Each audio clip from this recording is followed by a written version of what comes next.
Buenos días, buenas tardes. Gracias por unirse el día de hoy a nuestra última sesión del Good curso. morning, good afternoon. Thank you for joining our session today. We're going to talk about air quality in the air, and we are going to use simultaneous translation today, so feel free to use the button on the button of the screen. As I was saying, this is going to be the last session we have. We already had 5 previous sessions. This has been organized by the organization, World Meteorological Organization, also the Atmosphere Institution and the Latin American Institution for Global Change. And also we have a great host, the Global Consortium on Climate and Health Education. Would like to remind you that the session we have a section for questions and answers here.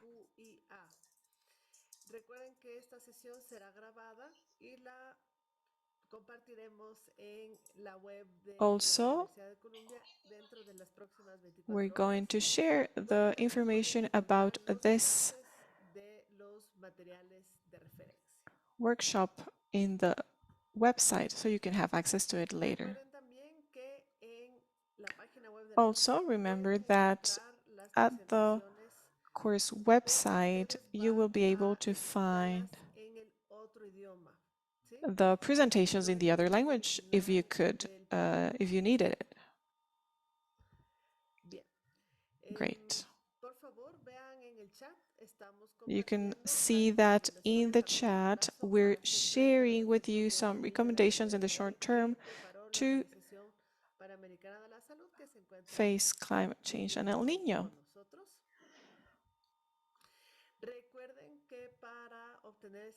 Remember that to have the certification for this course, you must have at least attended 4 of the 6 live Zoom sessions and earn a score of at least 70% on the final exam.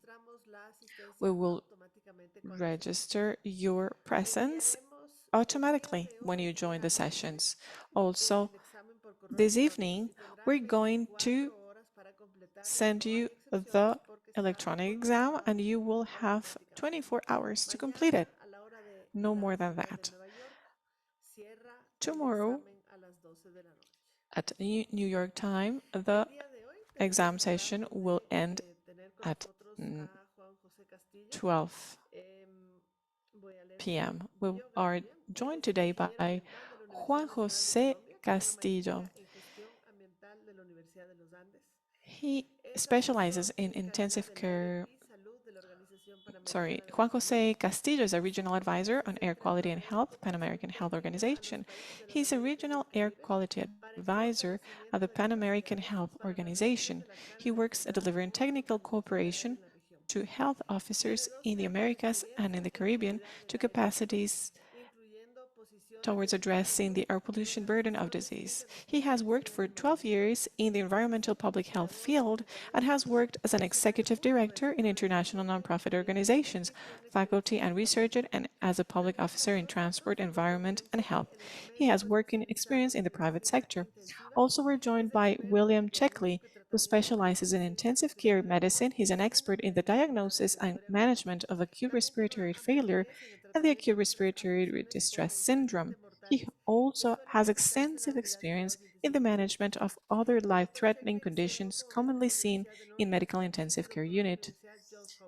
He is an MD from Northwestern University and received his PhD from Johns Hopkins University.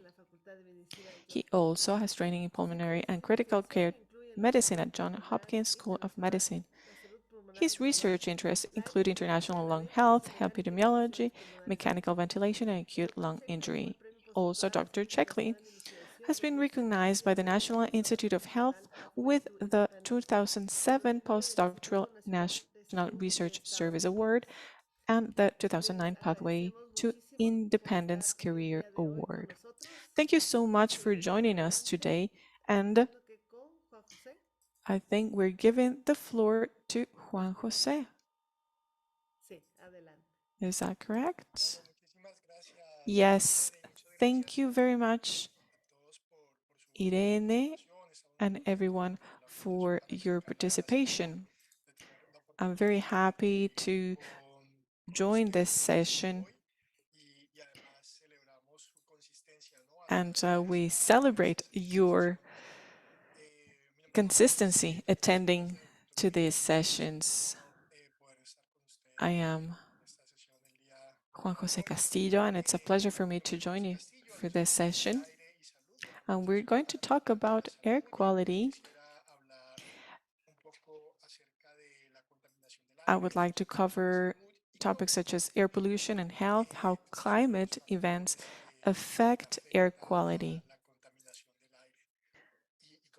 Also, how these meteorological aspects can exacerbate current conditions and what we can do about that. As you can see on the screen, before we start, here we have a survey on menti.com. There you can have access to the QR code. You can go to your browser and use the code 4290140. And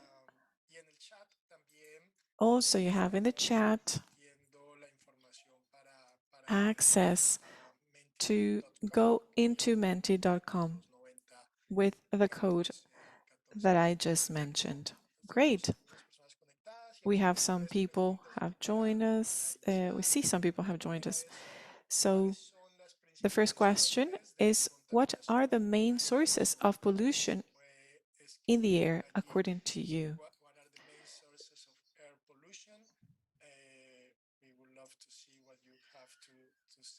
So we have as responses human activity, burning fossil fuels, transportation, garbage, transportation, industries, garbage, carbon dioxide, industries, garbage.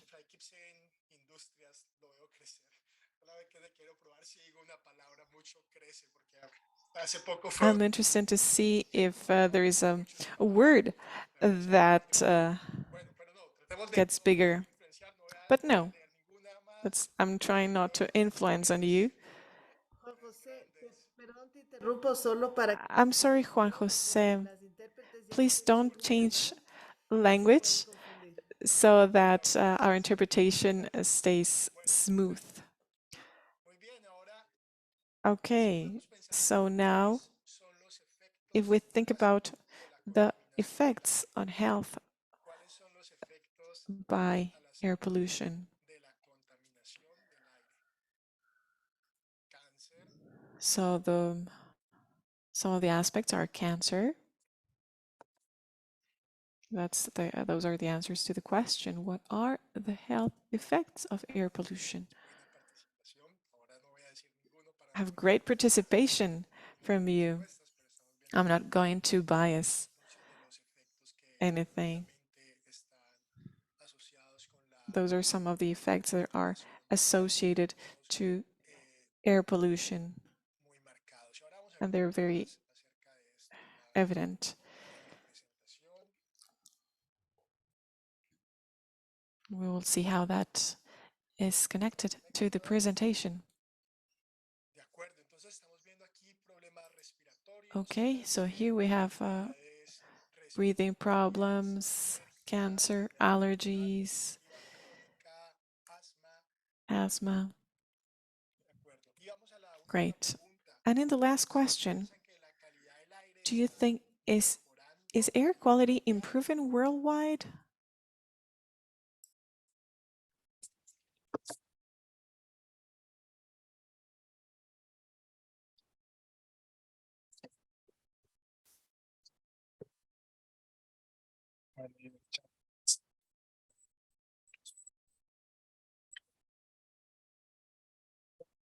Muchas gracias. Bueno, vamos a tratar de responder algunas Thank de you. estas. We're going to try to answer to some of those questions throughout the presentation.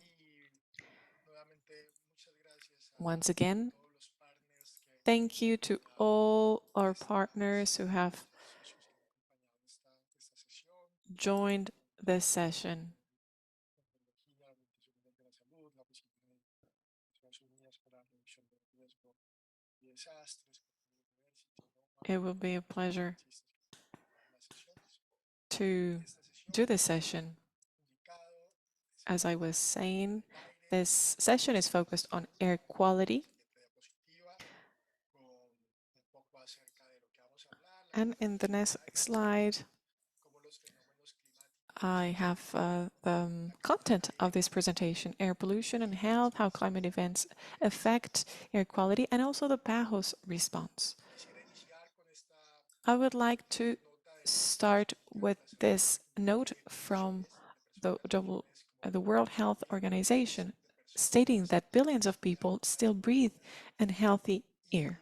dice que casi la totalidad de la población, 99% de la población vive It en says zonas that almost 99% of the population live del monitoreo de la in areas calidad that exceed WHO air quality limits. un poco más acerca al respecto.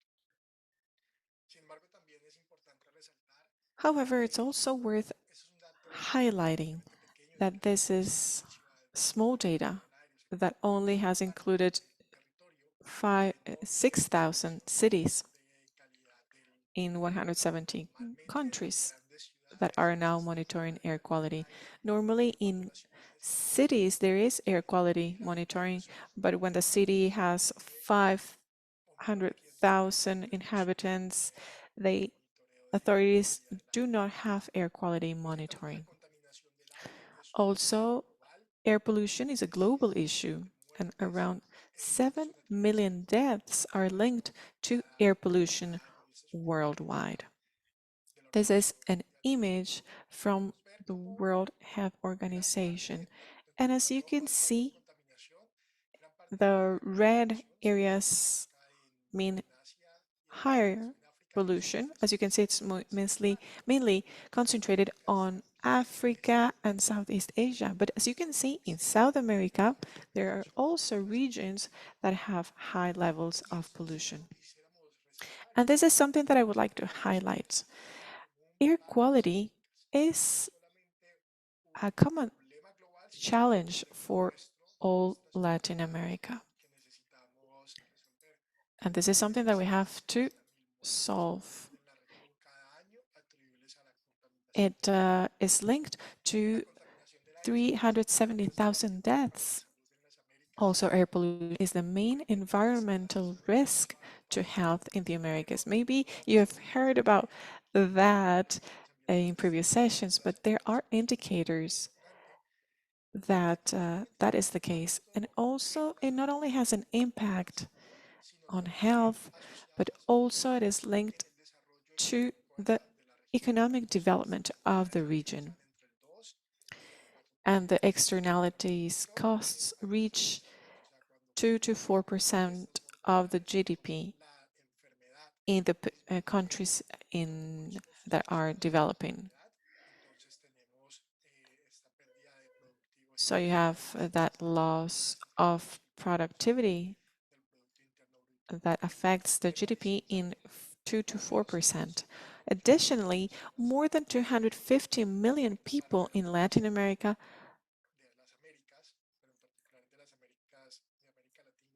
especially, as I said, Latin America, live in cities that don't have information about air quality. So maybe those numbers are underestimating the actual situation.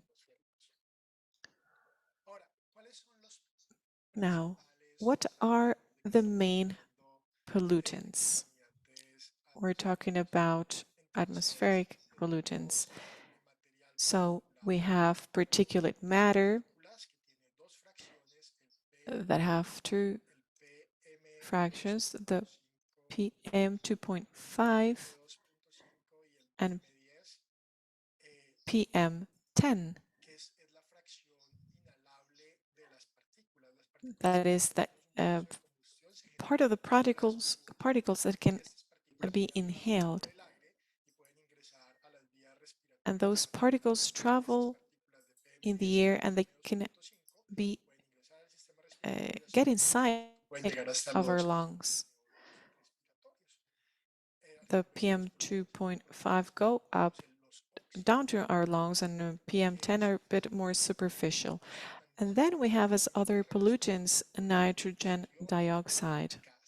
That is a pollutant related to gas, natural gas, or coming from oil. So nitrogen dioxide also affects our lung function. Also, we have ground level ozone.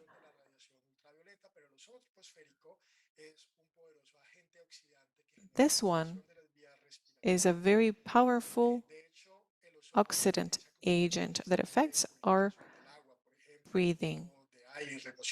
It actually sometimes is used to purify water because of its oxidant capacity.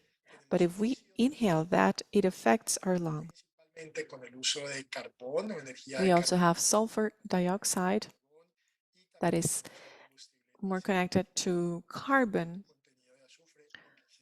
to charcoal and diesel. That is why, for example, when we're talking about transport pollution, this type of activity can generate particulate matter that includes sulfur dioxide and also carbon monoxide. And also we have lead that not long ago was a component in fuel. So here we have an image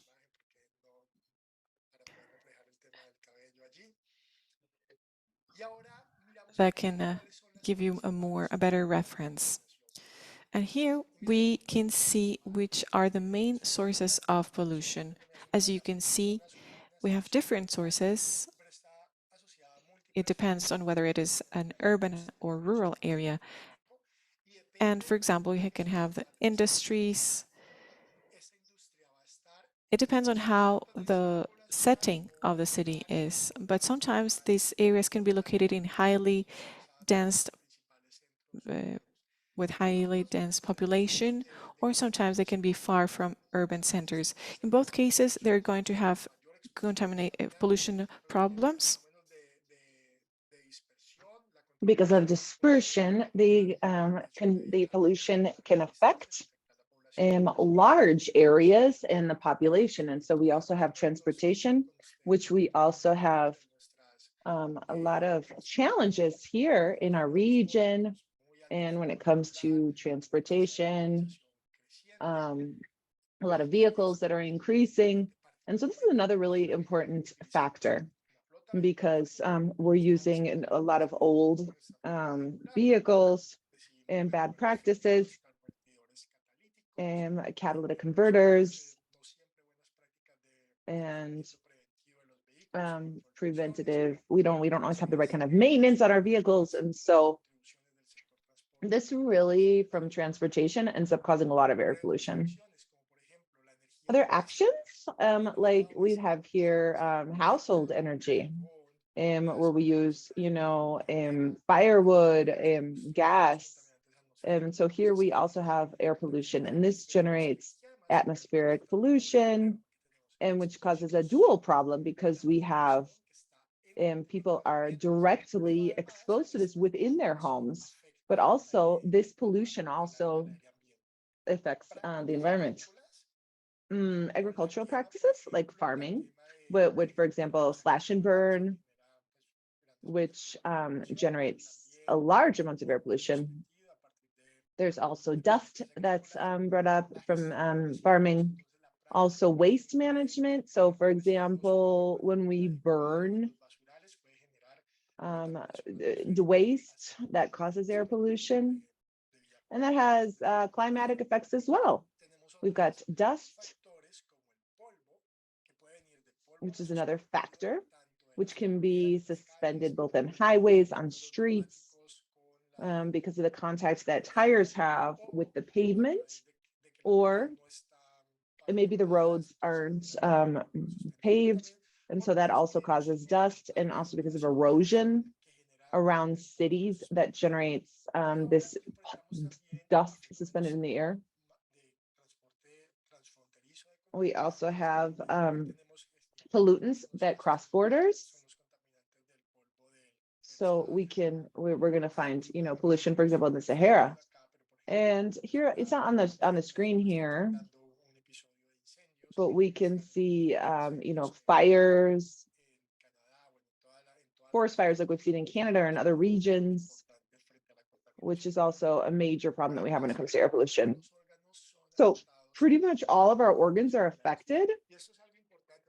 And so this is something that's really important, because usually we talk about air pollution and we think about, respiratory diseases.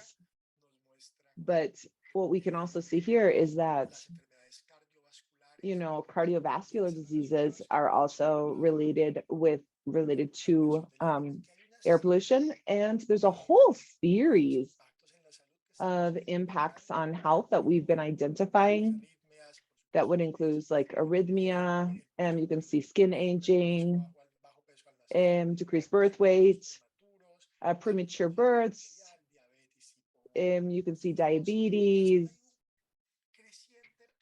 There's a growing problem that we see when it comes to health, when, cancer. And so what we can see is that air pollution here really does affect us a lot. It's like taking a glass of water, polluted water. And if you can take, you can drink a glass of polluted water, but water pollution is something that is, air is polluted the way it is. We breathe it in. And of course, this is a pollution that we see, a lot of things that are going on, and we have different substances. But we really need to make an effort to try to reduce the emissions of air pollutants. So when we look at air pollution burden of disease in the Americas, what we find is that there's 4 or 5 main effects on health. One are strokes, chronic obstructive pulmonary disease, lower respiratory infections, cancer, lung cancer, and also ischemic heart disease. And the causes of mortality in the burden of disease and that come from air pollution. So we've got 7 million deaths that come from this. In addition, air pollution is the second leading cause of death from non-communicable diseases. And so this is something that's really important, because recently air pollution was just recently included in risk factors for non-transmissible diseases, non-communicable diseases. And so it's not, this is just not just an environmental health issue or, environmentalists, but this is, more of a public health problem, which should be dealt with just like tobacco use, alcohol use, unhealthy diet, physical inactivity, and air pollution is just another one there. And so we really need to make it a priority. The fact that pollution doesn't mean the same thing to everyone. And so we're talking about 7 million deaths, but through the course of our lives, there are different conditions that put us in higher levels of vulnerability when it comes to air pollution. So for example, children, pregnant women, and the elderly are all people who are more vulnerable when we talk about air pollution because of their course of life. And so, the development, lung development in children,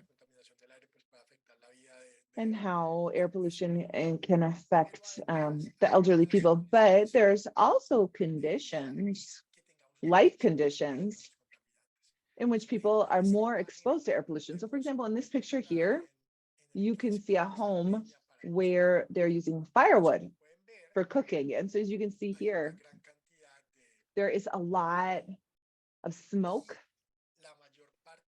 And most of these people, we can see, are women and children and elderly that are inside of the home for a longer amount of time, and they're exposed to these pollutants. So here we see one risk on top of another. So we see people who have lower levels of income are the ones that are using these pollutants. And these are people who, because of their life situations, they're more vulnerable, and there's like inequality, because these are people who in these contexts, women are the ones that take care of the home, etc. So here we can see people who have higher exposure to air pollution, are people who spend a lot of time in traffic, and so they have a higher exposure to air pollution. So air pollution affects us all, but it doesn't affect us all to the same extent. And so here you can see the different levels of air pollution, and you can see the differences. So the recommendation that we have of the World Health Organization is that there should be there should not be any more than 5 above as the amount of air pollution that can be in the air. So if we look at, because of we see that there's a high level of particles, which is a big problem around the world. And so just to give an idea, there's certain countries that are much closer to the recommended concentrations. So you can see up here, these are countries that like Canada, but there's other countries that are in the same region that have really high concentrations of pollutants. So here, if we talk about, we can see that air pollution levels tend to be higher in cities. So here we can see a graph where we can see Central America is in the dark line, South America is gray, and the Caribbean is blue. And in the cities, particularly in Central America and in the Caribbean, we see that they have higher concentrations than in rural areas. You can see that this also, and we can see that this is a weighted average, and so clearly this is weighted to show where you have higher levels of population. On a positive note, we can see that in the region of Americas, we can also see that air pollution is decreasing, and so is the mortality rate.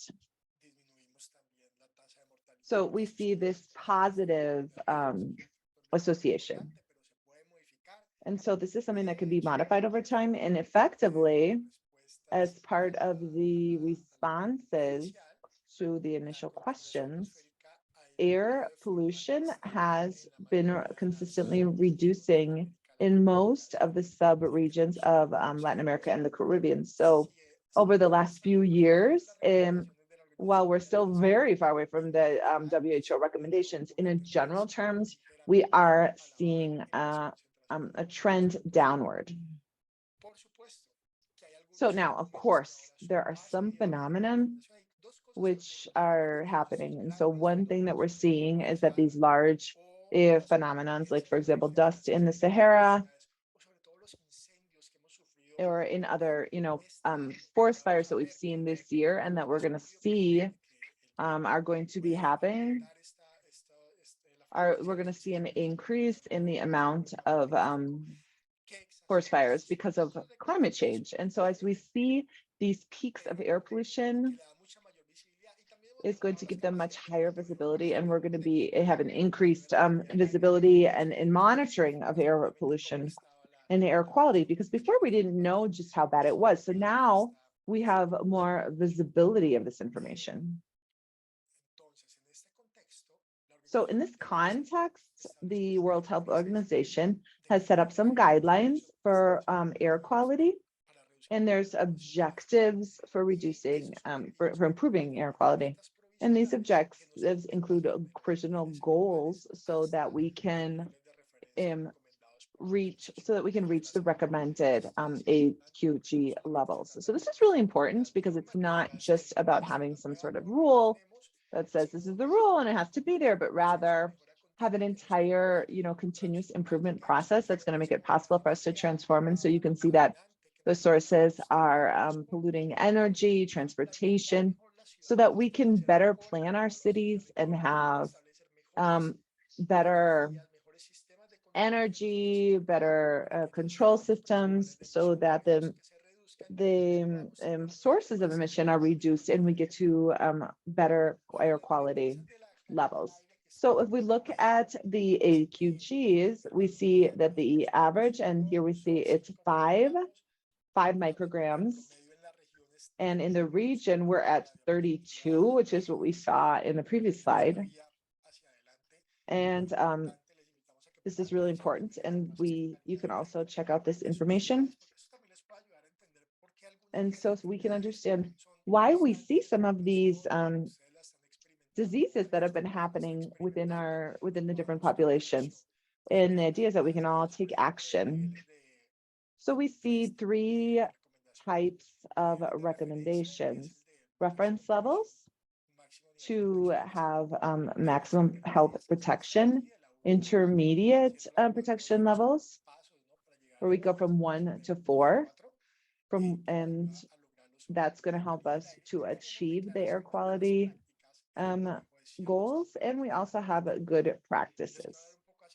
So I'm going to talk to you a little bit about these different good practice suggestions. So we've talked here about sand and dust storms, black and elemental carbon, and ultrafine particles. So as you can see, the sand and dust storms are related to climatic phenomenon, which can be affected by El Nino, and we can see also these ultrafine particles. These are from particulate material that are smaller than 1 microgram, and that can get into your bloodstream. And also black carbon is a climatic effect between air pollution and climate change. And so this could be the opportunity to have this joint action to improve water, air pollution, and also climate change, which is really powerful. So now, how does El Nino affect air quality? So here we have several articles in the press about the El Nino. Here's something that comes from the NASA and their NASA.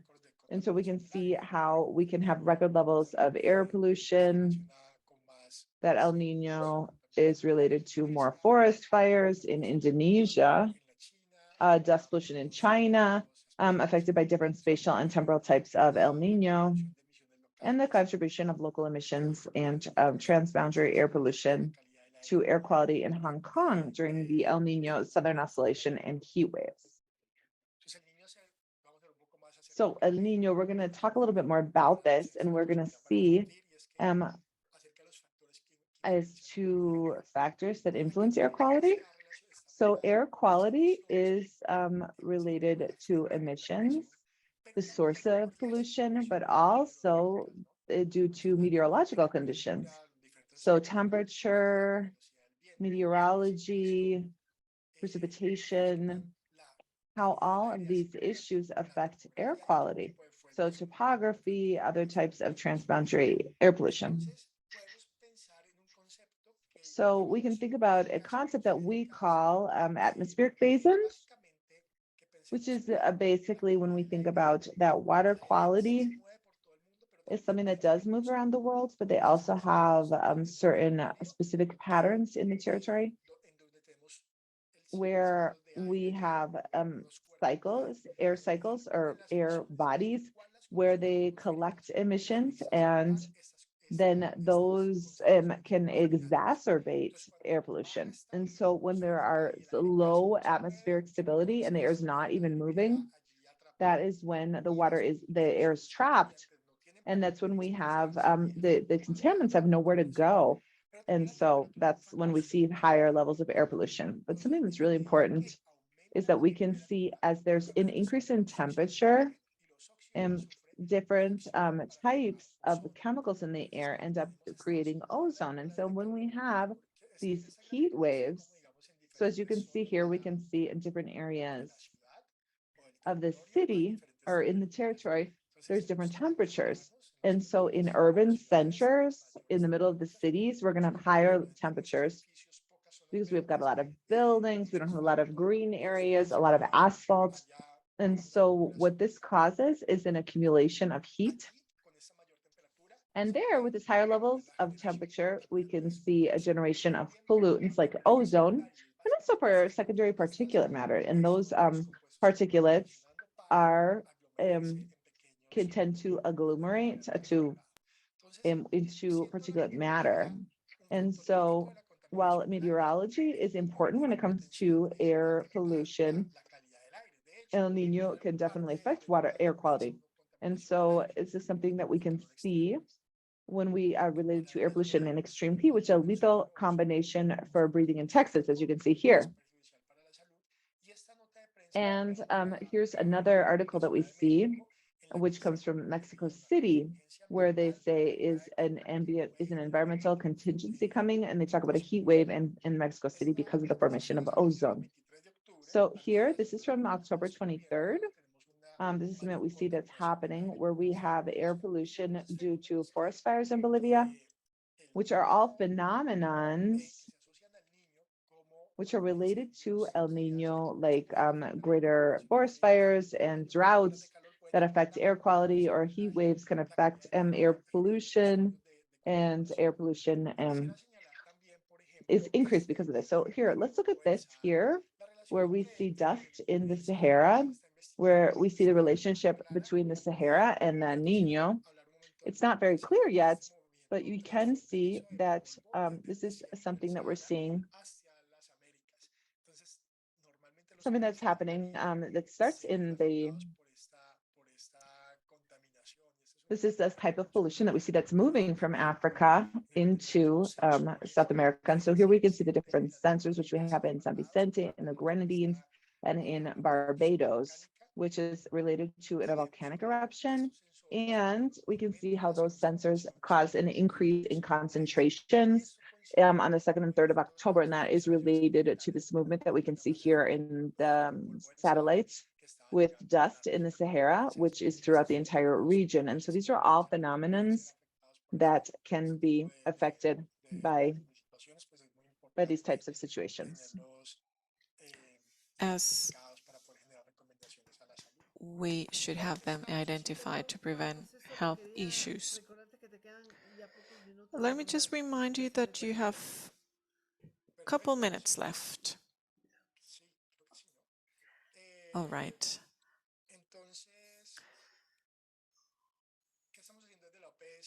So what are we doing at PAHO? We believe that PAHO's response is not only to not leave anyone behind, but also to work in partnership with the entire population in terms of health, climate change. This is a good opportunity to reduce air pollution and mitigate climate change together.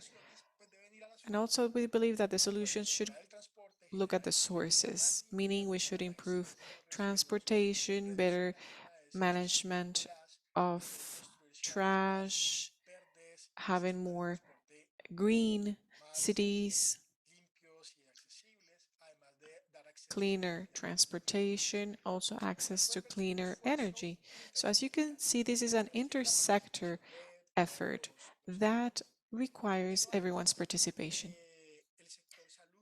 Additionally, the health sector has a crucial role here by raising awareness of the impact of air quality on health, advising the public and patients about how the impact of air pollutants can be mitigated at an individual level, also gathering evidence on health effects from air pollution, and also joining advocacy efforts at the national and international levels to ensure that the health arguments are heard, and of course, engagement of the entire health community. The PAHO's air quality program has several aspects, for example, environmental air quality, home air quality, health establishment. Also, we work on regulation and governance, planning and evaluation, surveillance and information systems, and some recommendations to address the impacts of El Niño on air quality. And they include investing on early warning systems and surveillance systems, also to improve emergency response and strengthen healthcare service delivery, as well as research, capacity building, and communication, as well as intersector collaboration. We have 4 tools at PAHO, such as AirQ Plus, Climate QH, Green UR, Heat. They are aimed at government authorities, decision makers, and stakeholders who wish to adopt them in order to improve air quality and protect public health. And to wrap up, talking about key messages, air pollution is a large health risk, but is modifiable as a risk factor. Also, exposure to air pollution carries an important inequity aspect. There is evidence of regional progress, but further ambition is required. We want to reach the 2030 agenda goals, but also we believe that integrated health, climate, and air quality action is key to success, and also that global phenomena can exacerbate air pollution, and this is a multi-stakeholder effort, and the health sector needs to be involved. Thank you very much for your time, and thank you for inviting me to talk in this session. Thank you, Juan Jose. We're gathering the audience's questions so we can choose the most frequent ones. So we'll now give the floor to Willem Checkley. Thank you. I'm going to share my screen. Thank you, Irene, for that introduction. I'm Willem Checkley. I'm a doctor. I'm also an epidemiologist. I am a pneumologist and I work in intensive care, but I also have been working in global health, mainly interested in the effects of environmental exposures on health. I'm going to focus on a specific topic today, and I would like to talk about a practical case in Peru that involves some of our research in terms of climate variability and the effects of weather variability on human health. For those who do not speak Spanish, we have simultaneous interpretation, and we also have the PowerPoint presentation in English available to you, so you can use it to follow these presentation. Well, I work at the Global NCD. It's a Center for Non-Communicable Disease Research and Training. We call it Global NCD in short. And we work in several parts of the world, in Peru, for example, and our mission is to conduct high-quality research and training for the prevention and control of non-communicable diseases, in low and middle income countries. We also build local capacity through partnerships with international institutions and communities. Here we have photos of our team in Lima. We work in the southern area of Lima city, Pampa San Juan, of Miraflores, and here we see photos of our research team working in the field in Peru. So the objectives of this talk are to summarize findings from our studies on extreme weather variability and human health in Peru. The focus is not going to be on environmental air quality, but rather on other specific results such as diarrhea and growth. We're going to talk about the 1997-1998 El Niño episode. That was one of the most serious episodes we have had in the Peruvian coast in the last decades. This photo is just to remind you what the El Niño is. We call it a southern oscillation. It's predominantly resulting from a change in the movement of warm water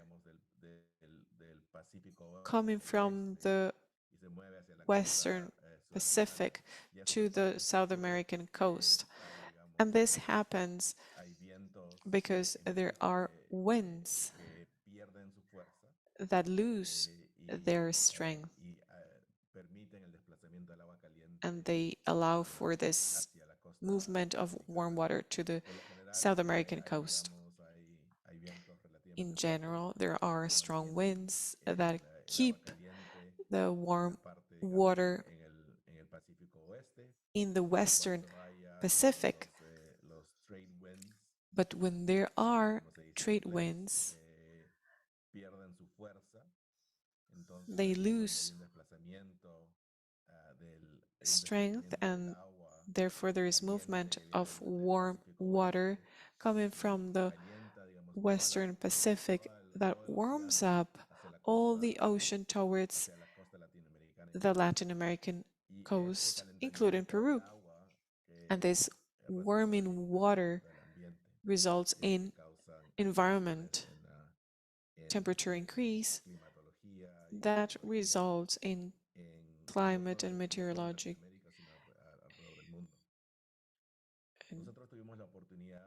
different results.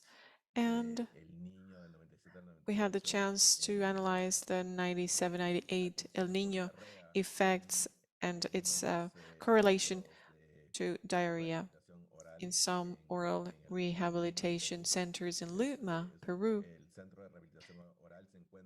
This oral rehabilitation center is one of the main hospitals of Lima, the National Child Institute, Instituto Nacional del Niño, and it has an oral hydration center, and it had faced challenges at that time. And at that time, we could gather some data on that topic. As you can see on that slide, this is information that we have gathered about daily activity in this oral rehabilitation center.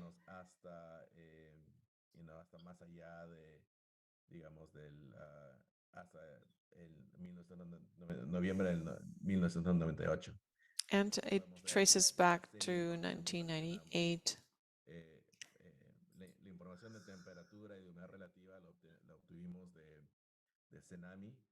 We gathered the temperature information from CENAMI, which is a government institution that gathers meteorological information.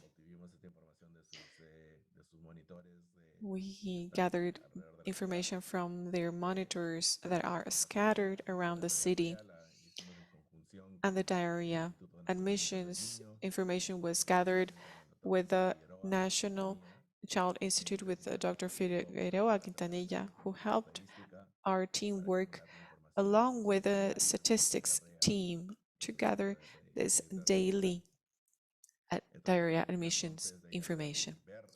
So this helped us create the relation between significant warming in ambient temperature and diarrhea admissions. So you could see that as the temperature increases, there are higher numbers of admissions of diarrhea patients. Something that I would like to highlight here is that here we see three different panels. The first one is diarrhea's admissions of diarrhea patients. They can go from 0 to 80. And then the next panels are about the daily average temperature. And then we have the mean humidity levels. If we look at temperature, we can see that in general the temperature follows a seasonal pattern with higher temperatures in January, February, March, April. That is during the Peruvian summer, then it declines during the winter season in Peru. You can see that seasonality is also correlated to the number of diarrhea admissions.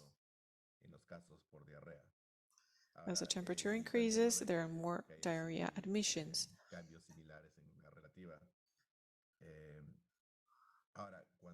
Now, when El Niño happened in 1997 and 1998, it was a long El Niño. In 1997, we saw a drastic change in the seasonality in terms of temperature and relative humidity, and that also was related to the diarrhea admissions. You can see that seasonality fades and there's an increase in numbers. So there we could use analytical methods for timelines to help us find the connections between temperature increase and diarrhea admissions. And most important, El Niño in 1997-98 had severe results or effects in meteorology. The purpose was to determine the excessive temperature that goes beyond the seasonal average and how that is related to diarrhea admissions. Here we see an analysis of the effects of El Niño in temperature, ambient temperature, in why we have the average temperature, and in axis X we have the time in calendar days, meaning when the El Niño started in 97 until November 98.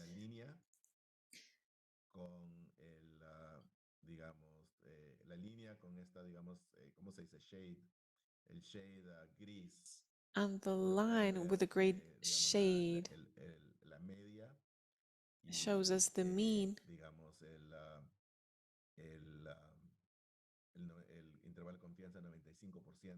and we see a confidence interval of 95%. If the Niño hadn't happened, that would have been the seasonality that would have been seen in Lima temperature. But here you see some crosses, and that is what was noted. And we can see that the temperature is significantly higher than what was expected if El Niño had not happened. We used our time series, and for that we created a harmonious method to capture information about temperature seasonality, and then we could have estimates of temperature if El Niño had not happened. And we could put this into graphs and then make a comparison with the observed temperature during El Niño and what would have happened if El Niño had not occurred. And in the other panel, we make a calculation of what is observed, contrasted with what happened and with that was expected. So I would say that what is most significant here is what happened in the winter. Something that we observed while we were doing this analysis was that the El Niño episode in 97, 98 made the winter become summer. The same happened for the same methodology was used for diarrhea admissions. We made estimations. As you can see, the line with a gray shade is what would have happened if El Niño had not occurred, and the crosses was what was observed. So there we could do a correlation. And there we see that there was an increase in diarrhea admissions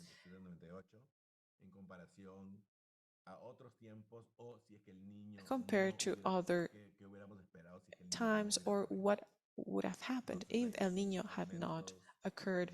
So there we see that there is an average increase of almost 50%. And in the winter months, there was an increase of 100%.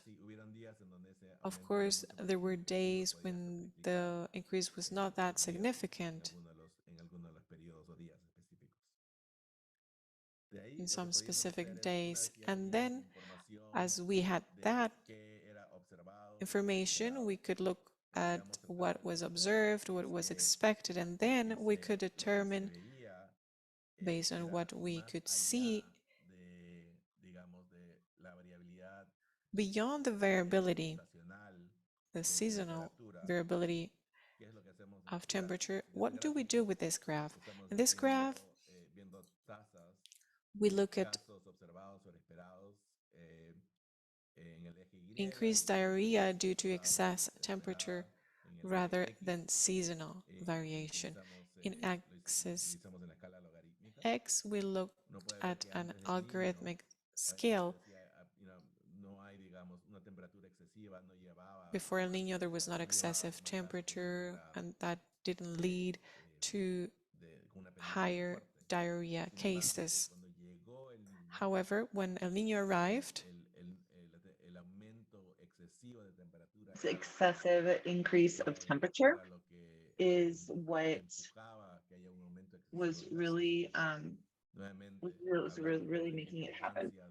And so when we talk about the importance of extreme events, this affects human and what happens with the human stand.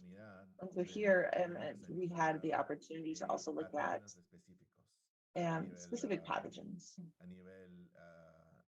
at the so as you can see here, this is in Lima. They had an epidemic that was a really severe cholera epidemic in 1992, which took 3-4 years to get under control. And that's when we thought it had been under control, and this cholera. But then when El Nino came in 1997, 1998, we started to see that we started seeing cholera coming about in the cities. And so this is when we had another opportunity to examine this increase in temperature because of El Nino and how that was related to cases of cholera. Seeing that excessive temperatures, which was caused by El Nino, ended up with being associated with that increase of cholera cases. And where in 1996, 97, 98, we didn't see cases anymore. And then all of a sudden there was like this huge increase in cases in January of 1998. And that was part of the study that we had created a surveillance network to detect outbreaks of cholera in the cities. And we had gone through several different sewage lines in Lima, and we were sampling the water in several areas and throughout the network to be able to identify if we were going to be able to find specific cholera contaminants, pollutants. And so these are viruses that are closely related to cholera. And so if there were an increase in case of cholera in the city, and we would see in the sewage systems, there would also be an increase in these biophytes. And with this, the presence of these microorganisms would mean something to note that would be a risk factor there. So we could find this increase in the sewers in these small particles. We could find we would see that 3 to 4 weeks before cholera cases would reach a peak levels. And it also had to do with this increase in environmental temperature. And so that is when we talk about hospital admissions related to diarrhea, which is related to cholera. And so we also had the opportunity that when we also had the luck, we were doing a longitudinal study of children's health, and we were doing surveillance of diarrhea. We had one cutoff in a child, a 2-year-old child, and another, different cohort, one at 2 years, another one of 12 years of age in a peri-urban area of Miraflores. And we were going to people's homes daily to see what was going on. And what we found was that the incidences of diarrhea increased nearly 55% during the El Nino phenomenon in comparison to times that happened before the Nino, and which was, we indicated that using different longitudinal analysis to be able to compare the period that was before the Nino and then in 1997, 1998. And what we found was that the increase in the risk of diarrhea during the spring was very similar to several age groups of children who were under 12 months of age, infants, with nearly 1.7. And then we saw children below the age of 7, where they had nearly double the risk of diarrhea. And so in these cohorts, we were also evaluating enteropathogenic parasites, where we could see this Cryptosporidium and Cyclospora. And what we found was that there was a major increase in the findings of enteropathogens during the El Nino, especially these two. So during that work that was done, we found that there was a connection between the 1997, 1998 El Nino, both in the hospital as well as in the community, which, you think about the hospital or references to and severe cases. And in the community, we were thinking that these were reports of diarrhea that were related to serious cases which maybe they don't need a hospital service, but they are still es la carga más importante, digamos, de enfermedad. It's a large burden of diseases because of just the sheer number. So we found was that the pathogenic burden that was affected was cholera, cryptosporidium, and cyclospora. And this led us to believe that the Niño could be a natural model for studying the effects of extreme climate variability as it relates to health.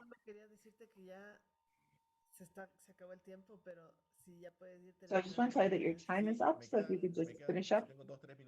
I just have, if I could finish just 2-3 minutes, that would be great.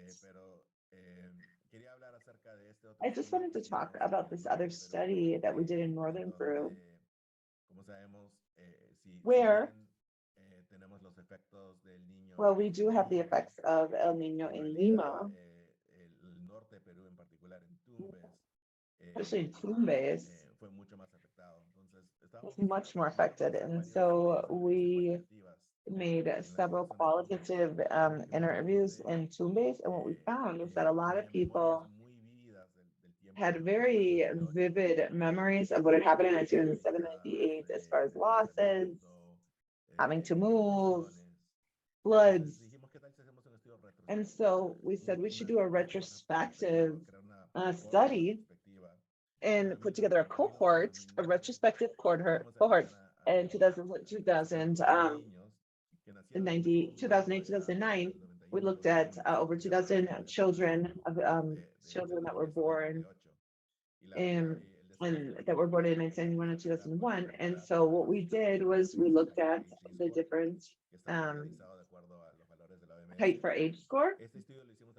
And we did that study throughout the area of the Tumbes River with several local communities.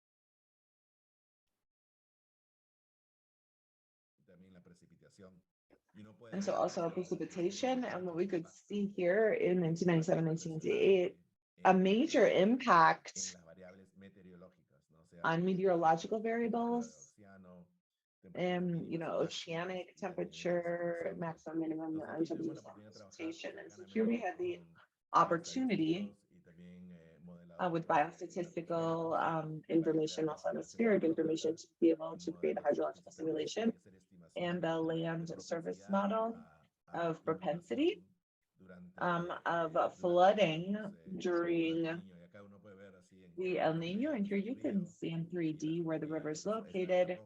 And this is the red areas where all the communities are located where we work.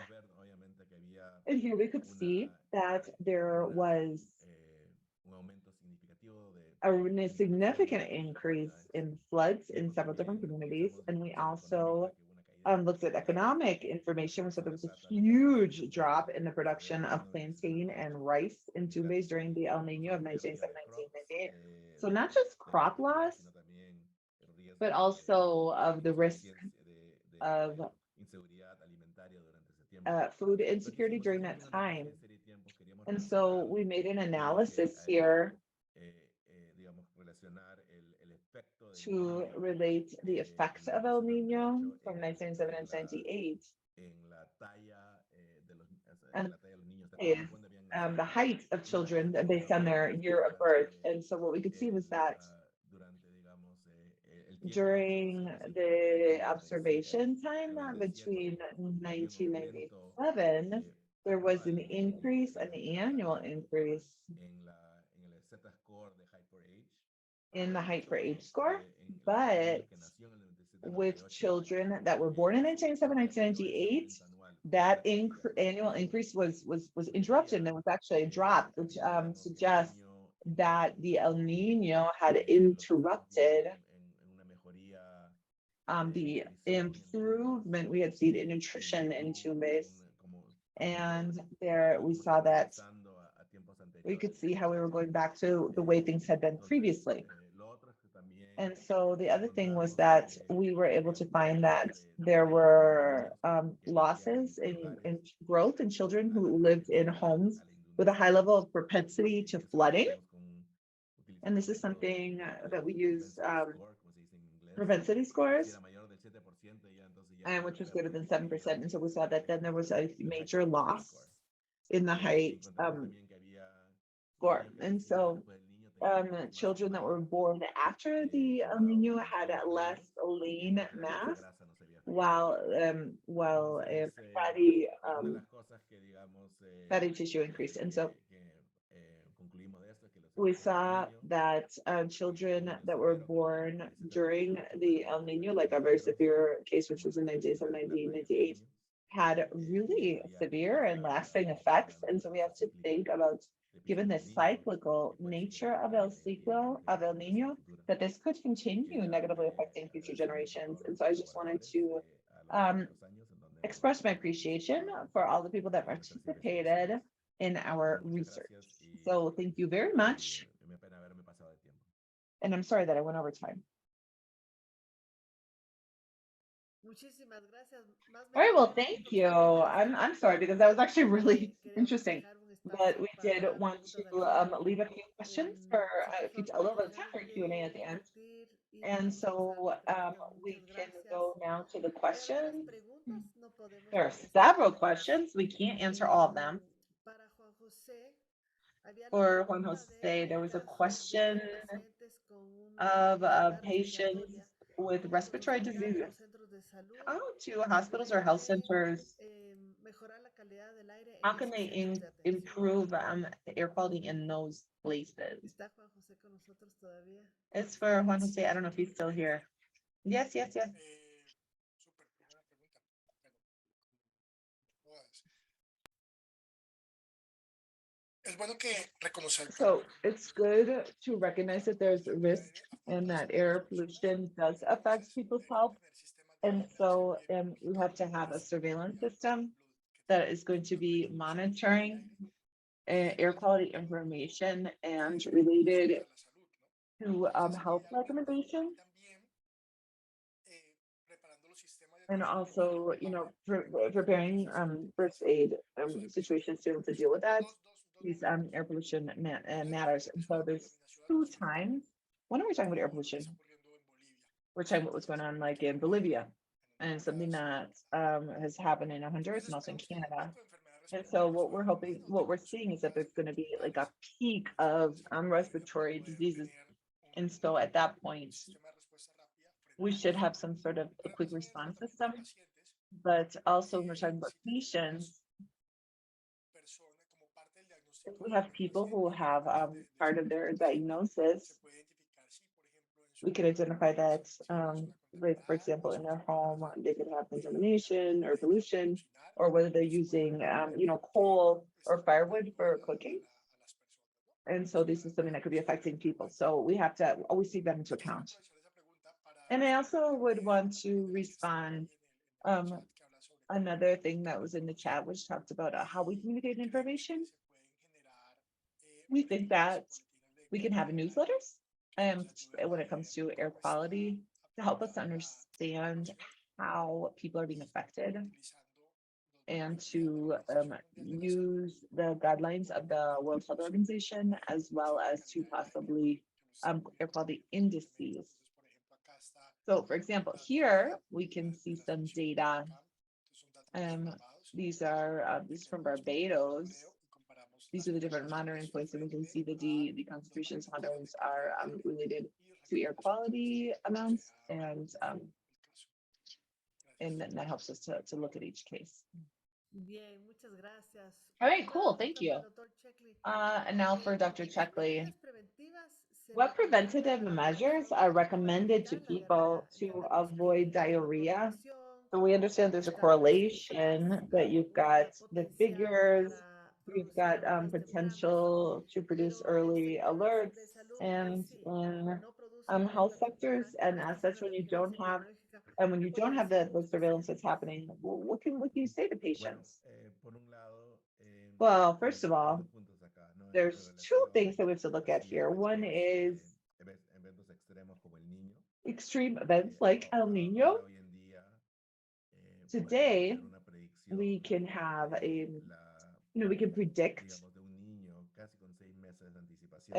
that the El Nino Entonces ahí es phenomenon is donde coming 6 months before it happens. And so this gobiernos, is one thing where our sea governments, a nivel nacional o a nivel both regional, nationally, regionally, pueden aumentar los can mensajes increase their messaging acerca de, when it digamos, comes to mensajes de prevención, preventative messages when incluye, it's to avoid como diarrhea. saben, higiene, And so, this would be, has to do with calidad hygiene, de agua, water quality, digamos, and si enfoques en asuntos de agua y sanidad, things that have to do with that, with water and cómo sanitation, poder evitar, and digamos, how transmisión de to diarrea.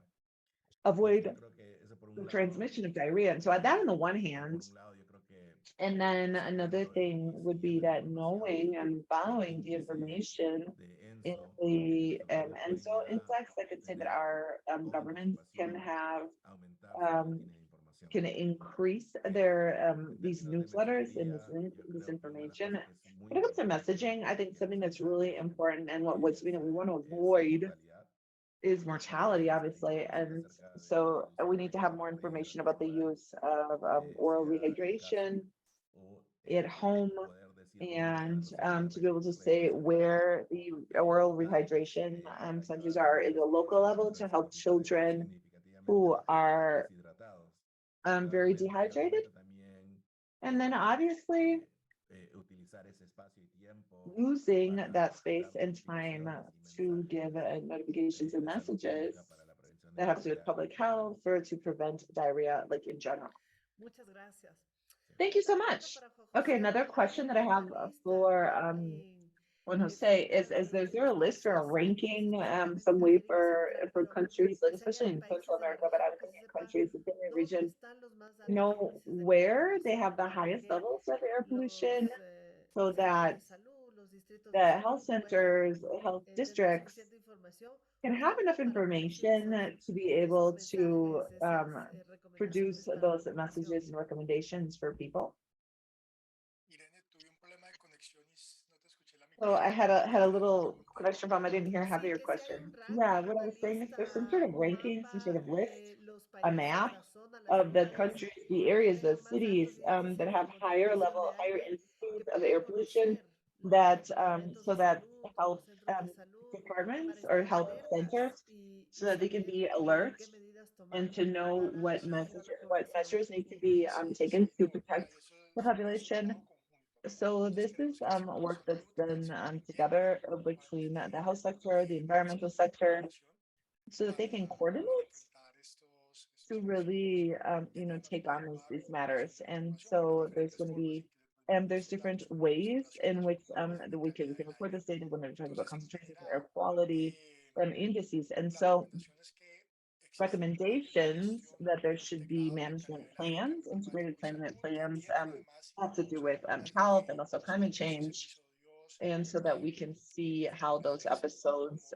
in the como different el niño que puedan seasons, estar or mapeados because para of estos like mapas y tenemos the todas El las Nino that diferentes can be mapped out, and so there can be las tenemos todas coordination with y también environmental tenemos authorities algunos there. And so base de we do datos have de some little Organización Mundial de la databases Salud, when we talk about tenemos database in algunos the también World Health Organization and also the del air Índice quality Global de Salud de la Organización Mundial de la Salud, association that we have around the entire para world, which además has an a analizar more y ver las historic plataformas en línea que recogen information. There's información also desde online diferentes platforms that estaciones de show gobierno que están that reportando countries are doing Entonces, monitoring and that they're reporting online. la And verdad es que the truth is recuerdo una that pregunta que está en el chat acerca de I saw a de la question in the chat negación about the Q&A about de cómo la comunidad también se puede how the involucrar community. So regarding the question ya in the chat, porque it's important to cambiar look at what's happening at the local puede level, tener sensores o de because información maybe the community has sources of para favorecer information para que se puedan utilizar estos datos. for Pero lo que more dice, apoyamos los advocacy. esfuerzos de los países, trabajamos en todos At los países de PAHO, la we región en support estos the temas y countries' tener diferentes centros de processes coordinación y también in different diferentes areas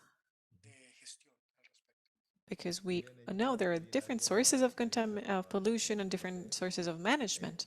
Bueno, nosotros tuvimos la oportunidad también Also, de if I could add to investigar that, la disponibilidad de información we could a nivel global look at the level en availability diferentes of cantidades. information.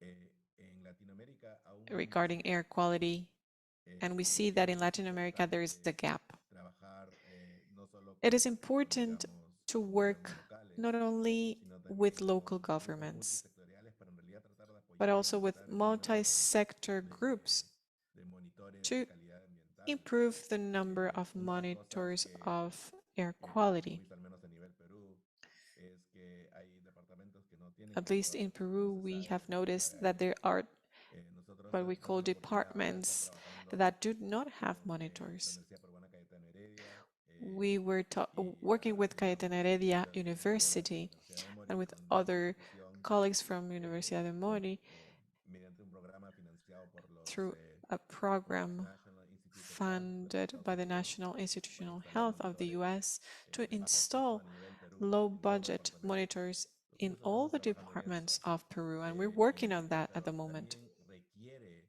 de tener But monitores it also referenciales, requires us to have porque referential si bien monitors, monitores estos because de bajo costo nos low ayudan a budget entender monitors patrones, help us tienen que understand estar patterns. integrados en They donde also have con to un monitor be de referencia. gauged Justo estamos with trabajando en a eso, reference pero monitor. aquí la clave es esa, It ¿no? La entails a whole necesidad setting. de tener que poner So más monitores de referencia I highlight the a nivel importance de of nuestros having países more para poder reference mejor entender monitors patrones to de better calidad y poder understand también intervenir. the Esa es una evolution parte y creo que digamos, of climate and como air quality and investigadores, act upon it. podemos estar And as abogando a researchers, lo que queremos our tener, task is also to a tener, digamos, advocate redes así so that de investigación de calidad de aire. there Ahora, is a good no digo network monitores of quality de bajo costo, research. As I mentioned, también there's the utilizar availability información of satelital, pero siempre these low van a requerir budget de monitores monitors and referenciales satellite para hacer las information, but calibraciones we correctas. always need referential monitors to improve the quality Muchísimas gracias. Qué of the information. interesante Thank you so lo que much. dices y Very además interesting. que resaltes la Also, ciencia the fact that you ciudadana. highlight El citizen Centro Nacional science de is Investigación del Fenómeno del Niño great. trabaja, tiene experiencias de ciencia ciudadana, si es We que alguien also del work público in está citizen interesado. Bien, science in ya our vamos institution. terminando. Tenemos una pregunta We have para el one doctor Checkley, question pero bueno, for también puede Juan Dr. José participar. Ustedes Checkley. hicieron el análisis climático y de You were enfermedades, doing the climate pero and también incluyeron tal disease vez datos analysis. socioeconómicos en Maybe ese did you análisis. include socioeconomic data? Creo que se congeló. Haley también. ¿O estoy yo congelada? Am I frozen? No, Es el doctor it Checkley. works fine. Esperemos un Dr. momento. Checkley's image froze. Bueno, yo puedo hablar de esto Well, desde I la can perspectiva de aire también. talk about the Claro que sí, air gracias. Adelante. perspective. Sí. De acuerdo, mira, Sure. nosotros incluimos ahí en las diapositivas algo que hablaba de que el In 2 our al 4% slides, we included the figures of 2 to 4% of the externalidades de GDP contaminación del aire. because of Es un externalities componente of air importante porque cómo pollution. estimamos esto y esto se And puede how would hacer do the en Colombia, estimate of that? estimando los This is impactos based on work económicos that we did in Colombia, looking at the los beneficios de la impacts mitigación del cambio climático y and the entonces benefits of mitigating utilizamos los datos de climate enfermedades para change. And we determinar gather la information calidad, about no solo la diseases, información y además la valoración a través del valor estadístico de la vida. Entonces es una and parte we de looked at evaluación, pero también statistical están los data. costos económicos que han Of course, estado there are vinculados other economic nosotros hemos costs that were pensado not que included, but hacemos un esfuerzo bueno we de pasar de los saw datos that ambientales a los there datos de was salud a step y eso forward lo from aplicamos a salud también. environmental data to La health parte data as well. económica para hablar de So temas we actuales es also included socioeconomic aspects, and that provided us with a wider perspective. I'm back. Voy a repetir la pregunta. Juan José nos dio I'm going una to respuesta, ask the pero sería interesante question también escuchar again for de la you. investigación en Perú.